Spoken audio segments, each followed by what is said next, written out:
Bangladeshi Malaysia প্রবাসী ভাইদের জন্য সুখবর। আসসালামু আলাইকুম। মালয়েশিয়াতে যারা আছেন আমাদের বাংলাদেশি ভাইয়েরা, আশা করি সবাই ভালো আছেন।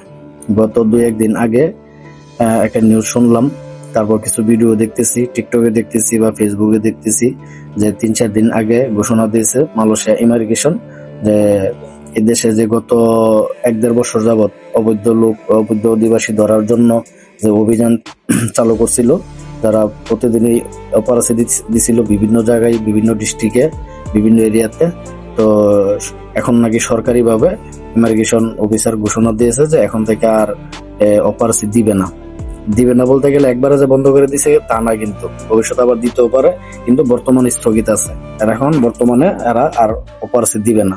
তবে একটা সমস্যা হচ্ছে যে যদি কোনো লোকাল এদেশের মালায়ু যারা আছে, তারা যদি কোনো কমপ্লেন দেয় যে এই জায়গাতে এই এরিয়াতে অবৈধ লোক আছে, বাঙালিরা কাচ্চা করতেছে বা কোনো ঝামেলা করতেছে, যদি এরকম কোনো কমপ্লেন দেয় সেই ক্ষেত্রে তারা অপারেশি দিবে।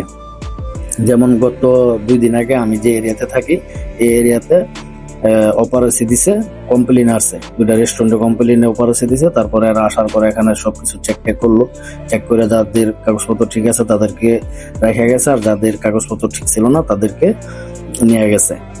তো আপনারা যারা যেখানে আছেন সবাই সাবধানে থাকবেন, সুন্দরভাবে থাকবেন, মালায়ুদের সাথে খারাপ ব্যবহার করবেন না। অনেক মালায়ু আছে আমাদেরকে বাংলা এই সেই অনেক কিছু বলে, এগুলা বললেও কিছু করার নাই, কারণ আমরা এই দেশে কাজ করার জন্য আসছি। কারণ এই দেশে হচ্ছে তাদের লোক, এই দেশে তাদের বাড়িঘর, তারা এই দেশে অনেক কিছু করতে পারবে, কিন্তু আমরা কিছু করা সম্ভব না। আমরা হচ্ছে কাজ করার জন্য আসছি। আর আরেকটা কথা হচ্ছে, এখনো কিন্তু সুযোগ আছে এপ্রিল পর্যন্ত। যদি আপনারা দেশে কেউ যাইতে চান, যারা অবৈধ আছেন, দেশে কেউ যাইতে চাইলে আপনারা দেশে চলে যেতে পারেন। আমি মনে করি যাদের দেশে কোনো সমস্যা নাই বা যারা দেশে গিয়ে চলতে পারবেন বা সুন্দরভাবে জীবনযাপন করতে পারবেন, তারা কিছু টাকা জরিমানা দিয়ে দেশে চলে যাওয়াটা ভালো। আর যাদের মনে করেন যে সমস্যা আছে, যেমন আগে ঋণ করে আসছে বাংলাদেশ থেকে, তো অবৈধ হয়ে আসছে এই দেশে, বা অল্প কিছুদিন হয়েছে মালয়েশিয়াতে ঢুকছে, তো আপনাদের ক্ষেত্রে বলবো, আপনারা যেহেতু ঝামেলায় আছেন, এখন তার কিছু করার নাই, থাকাই লাগবে। তো আপনারা থাকেন, কিন্তু সাবধানে থাকবেন, কাজ কাম সাবধানে করবেন, রাস্তাঘাট দেখে চলাফেরা করবেন, বিভিন্ন জায়গায় ঘোরাফেরা বন্ধ করে দেন, শুধু কাজ আর প্রয়োজন ছাড়া কোথাও যাইবেন না।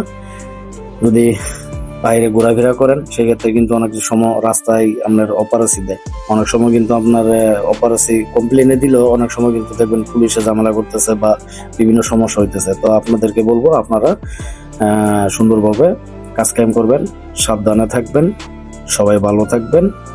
আল্লাহ হাফেজ।